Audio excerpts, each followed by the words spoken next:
माई के ममता और जनता के प्यार, हम ही हैं भैया ट्रेंडिंग स्टार। जी हाँ दोस्तों, खेसारी लाल यादव और अक्षय सिंह के बेहद ही रोमांटिक सॉन्ग आ रहा है आप लोगों के बीच में, जो कि बहुत ही कमाल का सॉन्ग होने वाला है। दोस्तों मैं बता दूं कि इस सॉन्ग का नाम है ड्रीम में एंट्री, और इस सॉन्ग को खेसारी लाल यादव के साथ पहली बार अक्षय सिंह मिलकर के गाई हुई है इस गीत को।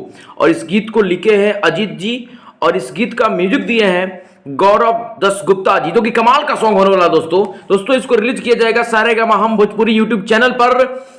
दोस्तों इसको रिलीज किया जाएगा, इसका फुल वीडियो होगा सुबह 7 बजे इसको रिलीज किया जाएगा। इसका फुल वीडियो आ रहा है, बेहतरीन रोमांटिक सॉन्ग आ रहा है। दोस्तों मैं आपसे रिक्वेस्ट करना चाहता हूं, अगर वीडियो पहली बार देख रहे हैं, चैनल को सब्सक्राइब नहीं किया तो सब्सक्राइब कर दीजिए। मैं खेसारी लाल यादव का न्यूज बनाता रहता हूं, एक नए अंदाज में आपको देता रहूंगा उनका न्यूज। दोस्तों आपसे रिक्वेस्ट करना चाहता हूं, ये खबर आपको अच्छा लगा हो तो आप कमेंट में जरूर लिखकर बताइएगा, और खबर अच्छा लगा हो तो लाइक भी कर लीजिए।